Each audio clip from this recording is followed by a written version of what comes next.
মহিলাদের থেকে প্রশ্ন, একজন অমুসলিম বোন। আমার নাম লক্ষ্মী, আমি একজন সাংবাদিক। আমার দুটো প্রশ্ন। একটি হলো পরিবার পরিকল্পনা নিয়ে।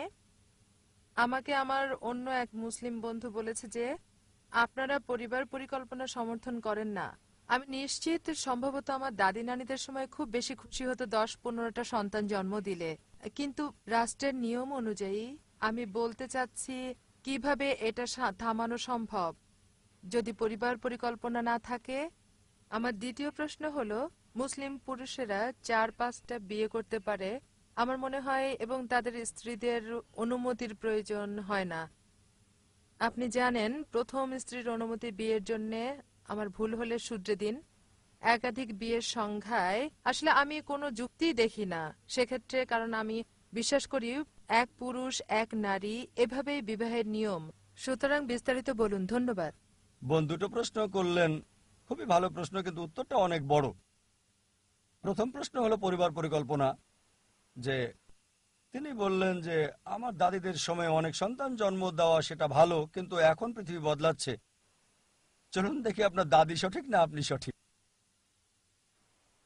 এবার ইসলাম পরিবার পরিকল্পনা বিষয়ে যা বলে, আর এটা একটা বড় বিষয়, সর্বসম্মতিক্রমে বিষয় হলো এই স্থায়ী জন্ম নিয়ন্ত্রণ পদ্ধতির ব্যাপারে সব ইসলামিক বিশেষজ্ঞই একমত যে এটা হারাম। টিবেক্টমি, ভেসেক্টমি এগুলো নিষিদ্ধ, আর গর্ভপাতও নিষিদ্ধ যদি এটা মায়ের জীবন রক্ষার ক্ষেত্রে না হয়ে থাকে।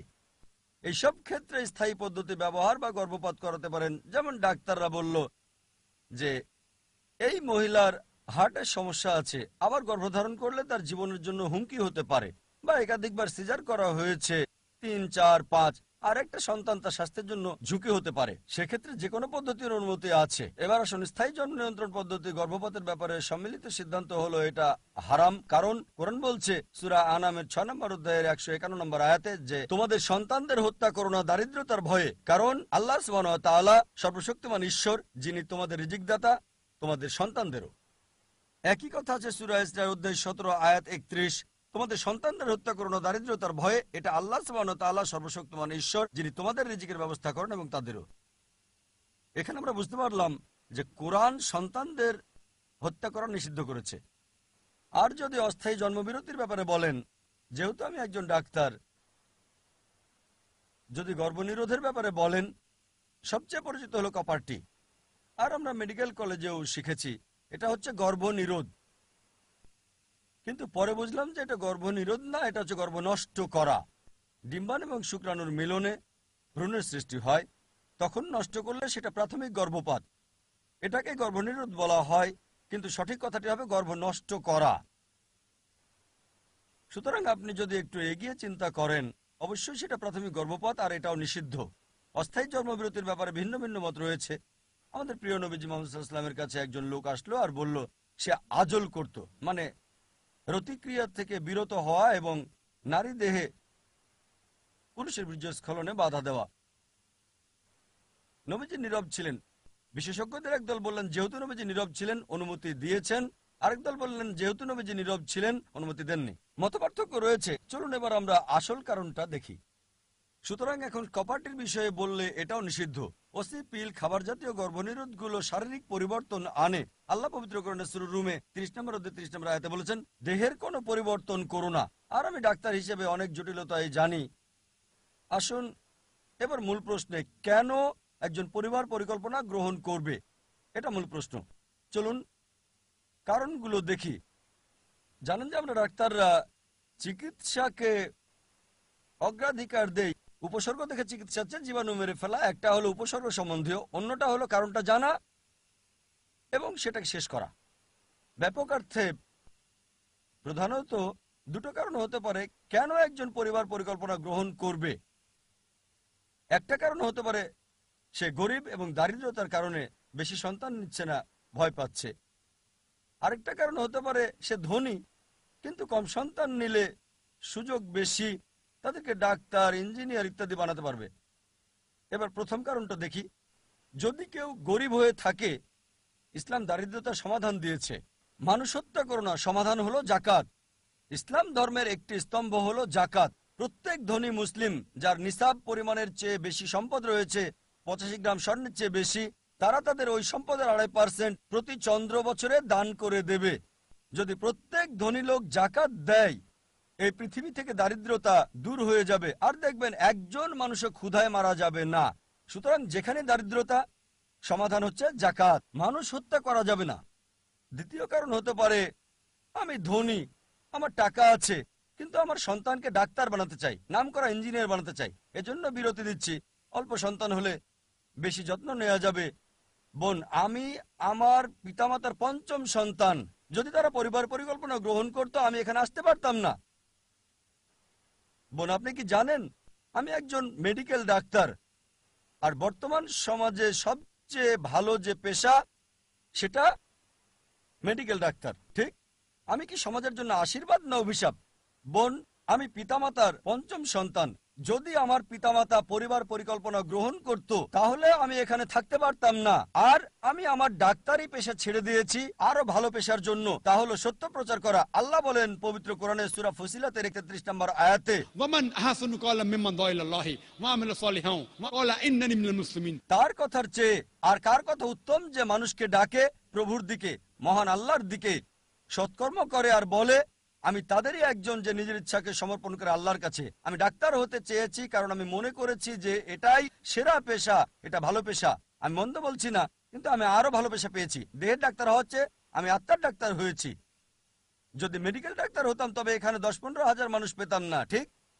দেহের ডাক্তারের কথা শুনতে আপনি এখানে আসতেন না, আত্মার ডাক্তারের কথা শুনতে এসেছেন। যখনই ভালো পেশা পেলাম, শরীরের ডাক্তার না হয়ে আমি হয়ে গেলাম আত্মার ডাক্তার। তাহলে কি আমি সমাজের জন্য আশীর্বাদ না অভিশাপ? অতএব এটা ভুল ধারণা। এখন যদি বিরতির কথা বলেন, তবে সর্বশক্তিমান ঈশ্বর একটা প্রাকৃতিক বিরতি দিয়েছেন, ল্যাকটেশন অ্যামেনোরিয়া, বুকের দুধ খাওয়ানো। বুকের দুধ খাওয়ানোর সময়টা স্বাভাবিক বিরতি, কিন্তু আধুনিক মহিলারা দুধ খাওয়াতে চান না, কারণ দেহের সৌন্দর্য নষ্ট হয়ে যাবে। সর্বশক্তিমান ঈশ্বর ল্যাকটেশন অ্যামেনোরিয়ার ব্যবস্থা করেছেন। আর এখন মানুষের একটা ভুল ধারণা যে যদি কম সন্তান থাকে তবে ভালোভাবে শিক্ষিত করা যাবে। আপনি নোবেল পুরস্কার বিজয়ীদের ইতিহাসটা একটু ভালো করে দেখেন, তাদের কেউই একমাত্র সন্তান ছিলেন না। অনেকেই ছিলেন দ্বিতীয়, তৃতীয়, চতুর্থ, 5ম সন্তান। তারা নোবেল বিজয়ী ছিলেন, মেধাবী ছিলেন। সুতরাং এটা ভুল ধারণা। আর এই কারণেই কোরআন সূরা আনাম অধ্যায় 6 আয়াত 151 এবং সূরা ইসরা অধ্যায় 17 আয়াত 31 একই কথা বলছে। প্রথম আয়াত সূরা আনাম অধ্যায় 6 আয়াত 151 বলছে, দারিদ্র্যের ভয়ে সন্তানদের হত্যা করো না, এটা আল্লাহ সুবহানাহু ওয়া তাআলা সর্বশক্তিমান ঈশ্বর, যিনি তোমাদের রিজিক দেন এবং তোমাদের সন্তানদের। এই আয়াতে বলা হয়েছে গরিব লোকদের একাধিক সন্তানের ব্যাপারে, আমি মরব আর আমার সন্তানও মরবে। পরবর্তী আয়াত সূরা ইসরা অধ্যায় 17 আয়াত 31 বলছে উল্টো কথা, দারিদ্রতার ভয়ে সন্তানদের হত্যা করো না, এটা সর্বশক্তিমান ঈশ্বর, যিনি তোমাদের সন্তানদের খাওয়ান এবং তোমাদেরও। কেন উল্টো কথা বলছে? দ্বিতীয় আয়াতটা ধনীদের বলছে। চিন্তার কারণ নেই, একাধিক সন্তান থাকলে মরবে না, সে তার সন্তানকে নিয়ে উদ্বিগ্ন। তাই ঈশ্বর বলছেন তিনি সন্তানদের রিজিকের ব্যবস্থা করবেন এবং তোমাদেরও। বোন, এখন আমরা দেখি আমেরিকায় গেলে দেখবেন তারা জনসংখ্যাকে উৎসাহিত করে, আর শিশুদের টি শার্টে লেখা থাকে আমি আমার বাবার ট্যাক্স কমিয়ে দিচ্ছি। যত বেশি সন্তান তত কম ট্যাক্স দিতে হবে। একই রকম কানাডাতে, অস্ট্রেলিয়াতে, ইন্ডিয়াতে এর বিপরীত। আমরা দুজন, আমাদের দুজন, একটার পর এখন না, দুটোর পর কখনোই না। এটা ইন্ডিয়ান সরকারের সমস্যা। আপনি জানেন চীনে সবচেয়ে বেশি জনসংখ্যা, ভারত দ্বিতীয়। বোন, আপনি জানেন ভবিষ্যতে সুপার পাওয়ার হবে কোন দুটি দেশ? কোন দুটি দেশ? চীন এবং ভারত। কেন? জনসংখ্যার কল্যাণে। সুতরাং আপনার দাদিমাই সঠিক, যত বেশি জনসংখ্যা হবে দেশ তত বেশি উন্নতি করবে। চীন বর্তমানে এমন দেশ যেটা সর্বোচ্চ উন্নতি করছে, আর ইন্ডিয়া চীনের সাথে প্রতিযোগিতা করছে সমান তালে। এজন্য ভিন্ন ভিন্ন মত রয়েছে, কে পরবর্তী 20 বছর মহাশক্তিধর হবে। কেউ বলে ভারত, কেউ বলে চীন। কেন? আমেরিকা কোথাও নেই, অস্ট্রেলিয়া কোথাও নেই, কানাডাটাও নেই। বোন, জনসংখ্যা আশীর্বাদ, এটা অভিশাপ নয়। জানতে হবে কিভাবে কাজে লাগানো যায়। আমরা কাজে লাগাতে জানি না। সরকারকে যা বলতে পারি, আইন পরিবর্তন করুন, মানব শক্তিকে কাজে লাগাতে, জনসংখ্যাকে কাজে লাগাতে। সুতরাং আপনার দাদিমা সঠিক ছিলেন যে যত বেশি সন্তান থাকবে তত সুখে থাকবেন। আর বোন, আরেকটা প্রকার রয়েছে, যারা গরিব নয় তারা কম সন্তান নিয়ে ভাবে না, ভালোভাবে সন্তান পালনের সমস্যা নেই। তাদের কথা হলো সন্তান পালনের মতো ঝামেলা কি দরকার, আমার টাকা আছে, অর্থনৈতিক কোনো সমস্যা নেই, আমি ওগুলো নিয়ে ভাবছি না আমার সন্তান ডাক্তার হবে না ইঞ্জিনিয়ার। সন্তান পালনের ঝামেলা কে নিতে চায়? তৃতীয় প্রকার, দেখবেন কিছু সমাজ রয়েছে, গুজরাটিদের কথা বলা যায়, তারা অল্প বয়সে বিয়ে করে এবং দ্রুত সন্তান নেয়। তাদের বয়স যখন ৩৫ বছর ৪০ বছর, তাদের সন্তান তখন ১৫ থেকে ২০ বছরের। সন্তানেরাই তাদের ব্যবসা দেখাশোনা করছে আর তারা ৪৫ বছরের মধ্যে অবসর নিতে পারে। ৬০ বছরের জন্য অপেক্ষা করতে হয় না, আগে বিয়ে করে, আগে সন্তান নেয়, সন্তানেরা ব্যবসা দেখাশোনা করে, তারা দ্রুত অবসরে গিয়ে আরাম করে। সুতরাং তৃতীয় প্রকারের লোকেরা যদি জীবন উপভোগ করতে চায়, আগে বিয়ে করা ভালো, দ্রুত সন্তান নেবে, সন্তান ব্যবসা দেখাশোনা করবে, তারা জীবন উপভোগ করবে। আর এ কারণেই যদি পরিকল্পনার ব্যাপারে বলতে হয়, আল্লাহ বলেন সূরা আল ইমরান ৩ নম্বর অধ্যায় আয়াত নম্বর ৫৪, मकरू मकरल्लाहु वल्लाहु खैरुल माकिरीन। তারা কৌশল আর ষড়যন্ত্র করে, আল্লাহ কৌশল করেন আর আল্লাহ হলেন মহাকৌশলী। সুতরাং যদি মনে করেন সর্বশক্তিমান ঈশ্বর ভালো পরিকল্পনা করতে পারেন, তার কাছে এটা ছেড়ে দেন। যদি মনে করেন আপনি ভালো পারেন, এটা আপনার পছন্দ। আমি বিশ্বাস করি ঈশ্বরে, আমার কৌশল নির্ধারণ তার হাতে, আর এই কারণে আমি এখানে।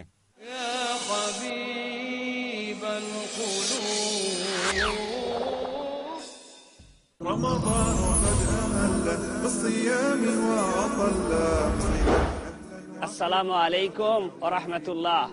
আমি মোহাম্মদ হাশিম মাদানী, পিস টিভি বাংলার পক্ষ থেকে, আমার পক্ষ থেকে সকল মুসলিম ভাইদের জানাচ্ছি মাহে রমজানের মুবারকবাদ।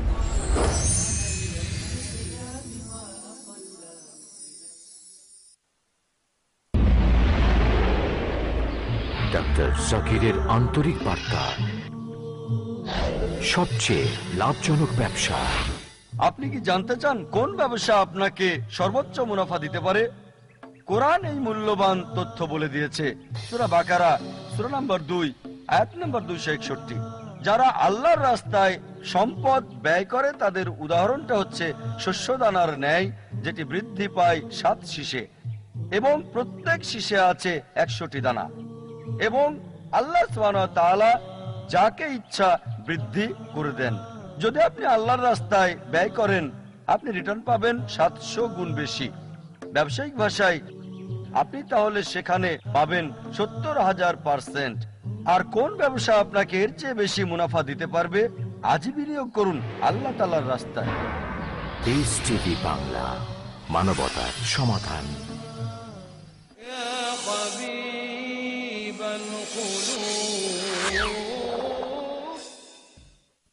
আপনার দ্বিতীয় প্রশ্নে আসি। ইসলামে পুরুষরা ৪টা-৫টা কেন বিয়ে করে? তারা প্রথম স্ত্রীর কাছে অনুমতি নেয় না কেন? পলিগামির ব্যাপারে যদি বলতে হয়, একজন পুরুষের একাধিক স্ত্রী থাকা, তবে ইসলামী হচ্ছে একমাত্র ধর্ম আর কোরআনই একমাত্র ধর্মীয় গ্রন্থ এই পৃথিবীর বুকে যেটা বলছে একটা বিয়ে করতে। কোন ধর্মগ্রন্থ নেই কোরআন ছাড়া, আমি তুলনামূলক ধর্মতত্ত্বের ছাত্র, যেটা বলছে যে একটা বিয়ে করো। একটা অনুচ্ছেদ নেই বাইবেলে, ভগবদ্গীতাতেও নেই, বেদেও নেই যেটা বলছে একটা বিয়ে করতে কোরআন ছাড়া। যদি আপনারা হিন্দু ধর্মগ্রন্থ রামায়ণ পড়েন, শ্রীরামের পিতার কতজন স্ত্রী ছিল? কতজন স্ত্রী? একাধিক। একাধিক, ৩ জন। সুন্দর। শ্রীকৃষ্ণ মহাভারতের মতে তার কতজন স্ত্রী ছিল? অগণিত। অগণিত নয়, আপনি আপনার গ্রন্থ ভালোভাবে জানেন না। না। ৪ জন স্ত্রী ছিল না। আমার কোনো ধারণা নেই। ৪ জন না, ১০০ জন না, ১০০০ জন না, ১৬,১০৮ জন স্ত্রী। কতজন ছিল? ১৬,১০৮ জন। তাহলে মুসলিমরা কেন ৪টা করতে পারবো না? সমস্যা কোথায়? শ্রীকৃষ্ণের যেখানে স্ত্রী ছিল ১৬,১০৮ জন, আমাদের ৪ জন হলে সমস্যা কি? এরপর যদি আপনি বিষ্ণু পুরাণা অধ্যায় ২৪ অনুচ্ছেদ ১ পড়েন, বলছে একজন ব্রাহ্মণ ৪ জন স্ত্রী থাকতে পারে। যদি ইহুদিদের গ্রন্থ পড়েন এতে অনুমতি আছে যত ইচ্ছা তত বিয়ে করার। যদি খ্রিস্টানদের বাইবেল পড়েন এতে অনুমতি আছে যত ইচ্ছা তত বিয়ে করার জন্য। যদি বাইবেল পড়েন আব্রাহামের 3 জন স্ত্রী ছিল, সলোমনের কতজন স্ত্রী ছিল? তার 700 স্ত্রী ছিল। পরবর্তীতে চার্চ নিষেধাজ্ঞা জারি করলো যে খ্রিস্টান একটা বিয়ে করবে, বাইবেল মানা করেনি। আর ইহুদি সম্প্রদায় একাধিক বিয়ে করত। এটা ছিল 1950 সালে, যখন চিফ রাবি সাইনড পাশ করে যে ইহুদিরা একটা বিয়ে করবে। সুতরাং নিষেধ করেছে রাবি, ইহুদি গ্রন্থ না। আর হিন্দু ধর্মগ্রন্থ মতে যত ইচ্ছা বিয়ে করতে পারেন। ইন্ডিয়ান সরকার 1954 সালে একটা আইন পাশ করে যার নাম হিন্দু বিশেষ বিবাহ আইন। হিন্দু বিশেষ বিবাহ আইন বলছে হিন্দুর একটা বিয়ে করতে হবে। এটা ধর্মগ্রন্থ নয়, ভগবদ গীতা নয়, রামায়ণ নয়, মহাভারত নয়, বেদ নয়, এটা হচ্ছে ইন্ডিয়ান পেনাল কোড। ইন্ডিয়ান সরকার একটা আইন পাশ করেছে 1954 সালে যে হিন্দুদের একটা বিয়ে করতে হবে। কিন্তু ইসলামে নারীর অবস্থান নাম জরিপের হিসেব অনুযায়ী যদি সরকারি পৃষ্ঠা 66-67 পড়েন, বলা হয়েছে মুসলিমরা বহুবিবাহ করে ভারতে কত পার্সেন্ট জানেন? 4.3%। কত? ভারতে 4.3% মুসলিম পুরুষ বহুবিবাহ করে। আর 1951 থেকে 1961 সালের পরিসংখ্যান মতে হিন্দু কত পার্সেন্ট? 5.06.7% বেশি ভারতীয় মুসলিমদের চেয়ে। আর ভারত সরকার যদি এটা নিষিদ্ধ করেছে ভারতীয় আইন অনুযায়ী, তারপরও ভারতীয় মুসলিমদের চেয়ে বেশি বহুবিবাহ হিন্দুরা করেছে। কেন?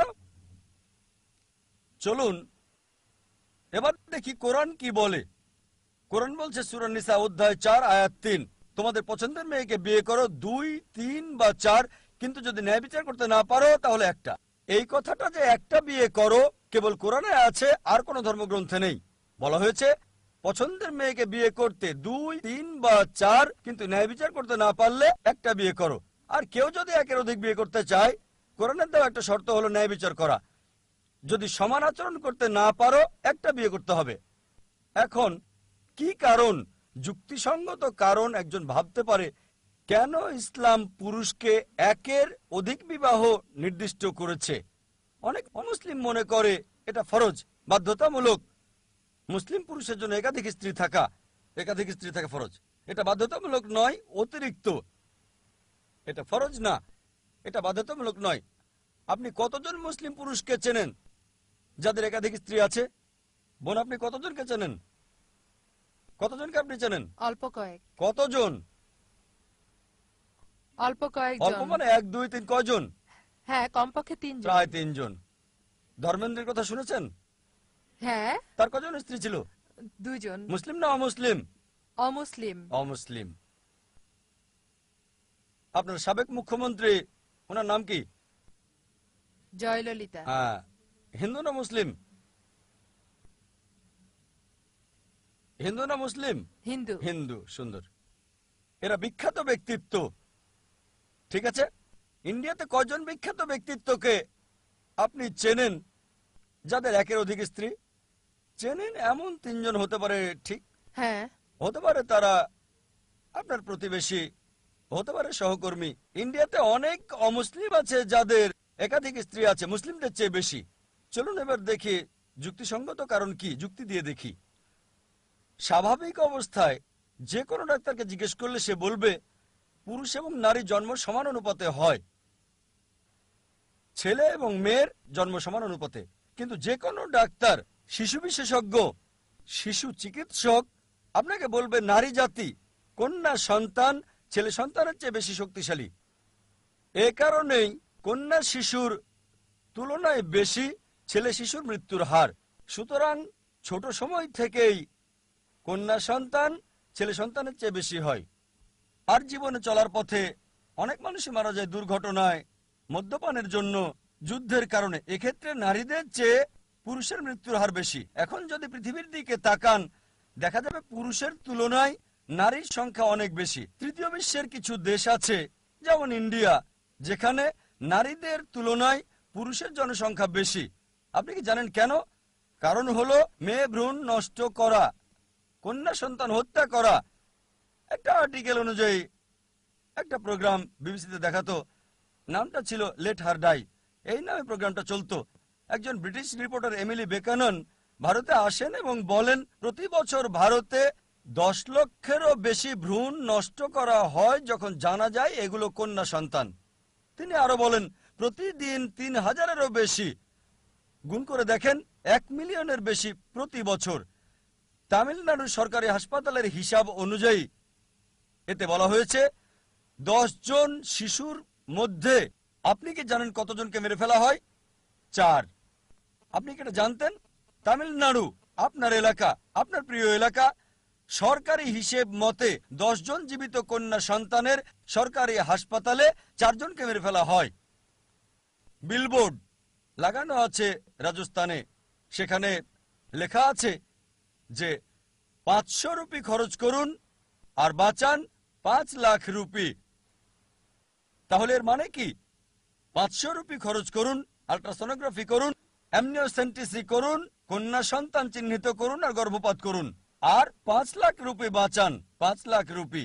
হয়তো লালন পালনে খরচ হবে 2 লাখ রুপি, বাকিটা দিতে হবে যৌতুক। যদি ইন্ডিয়াতে হীনচর্চা বন্ধ করেন, এই প্রিয় দেশে কন্যা সন্তান হত্যা করা বন্ধ করেন, ভ্রূণ নষ্ট করা বন্ধ করেন, তবে ইন্ডিয়াতেও পুরুষ জাতির তুলনায় নারী জাতির সংখ্যা বেশি হবে। পৃথিবীর দিকে তাকিয়ে দেখেন, যদি শুধু নিউ ইয়র্কে দেখেন, পুরুষের তুলনায় 10 লক্ষ মহিলা বেশি। কেবল ইউএসএতে 7.8 মিলিয়ন মহিলা বেশি। ইউকেতে পুরুষের তুলনায় 4 মিলিয়ন মহিলা বেশি। জার্মানিতে পুরুষের তুলনায় 5 মিলিয়ন মহিলা বেশি। রাশিয়াতে পুরুষের চেয়ে 9 মিলিয়ন নারী বেশি। আর ঈশ্বরই জানেন সারা পৃথিবীতে কত মিলিয়ন মহিলা পুরুষের তুলনায় বেশি হবে। বোন, ধরুন আমি আপনার চিন্তার সাথে একমত হলাম, বললেন 1 পুরুষ 1 নারী। বোন, যদি আমি একমত হই আপনার সাথে 1 পুরুষ 1 নারী, আর ধরেন আমার বোন সে আমেরিকায় থাকে, বা আপনার বোন সে আমেরিকায় থাকে, আর ধরেন সবাই পূর্ণ হয়ে গেছে, 1 পুরুষ 1 নারী একেবারে পূর্ণ। তারপরও 7.4 মিলিয়ন নারী যারা জীবনসঙ্গী পাবে না, একজন পুরুষ একজন নারী। তাহলে এখন বিকল্প হচ্ছে 7.8 মিলিয়ন নারীর জন্য এমন একজনকে বিয়ে করতে হবে যার আগে বিয়ে হয়েছে বা জনগণের সম্পদ হবে। হয়তো বলবেন ডক্টর জাকির নায়েক জনগণের সম্পদ, এত কঠিন কথা বললেন। বোন, এটা হচ্ছে সবচেয়ে ভালো শব্দ যেটা আমি বলতে পারি। আমি পাবলিক প্রপার্টির চেয়ে ভালো শব্দ ব্যবহার করতে পারছি না।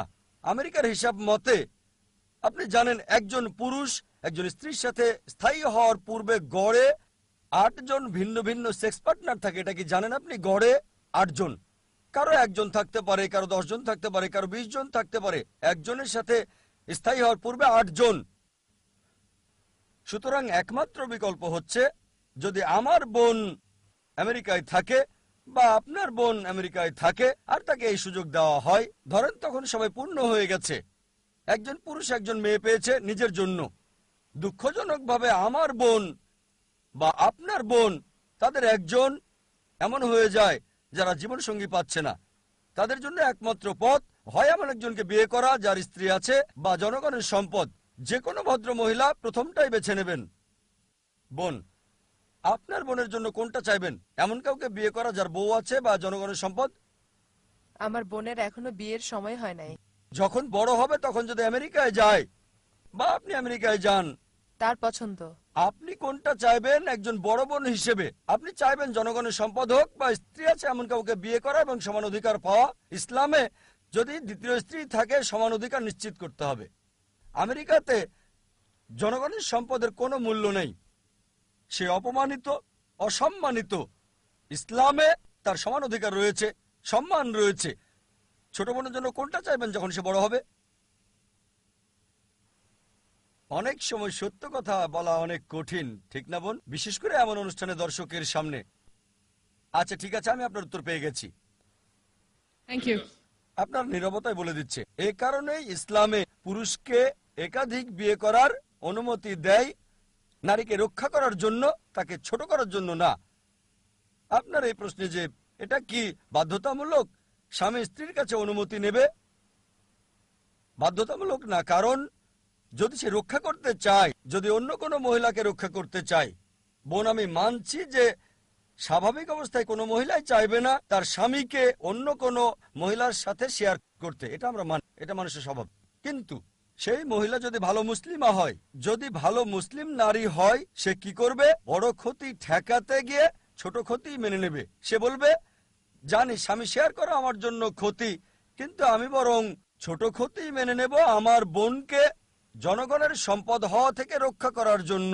সে একজন ভালো মানুষ, সুতরাং অবশ্যই সে তার স্বামীকে অনুমতি দেবে দ্বিতীয় বিয়ে করার জন্য, যদি সে ভালো মুসলিমা হয়। অনুমতি নেওয়াটা ফরজ না, তবে নিলে ভালো। কমপক্ষে জানানোটা জরুরি, যাতে করে সে দুই স্ত্রীর সাথে ন্যায় বিচার করতে পারে। আশা করি উত্তরটা পেয়েছেন। ধন্যবাদ। فالهمتنا الكروب أغرقتنا العيوب فاكفنا همنا يا حبيب القلوب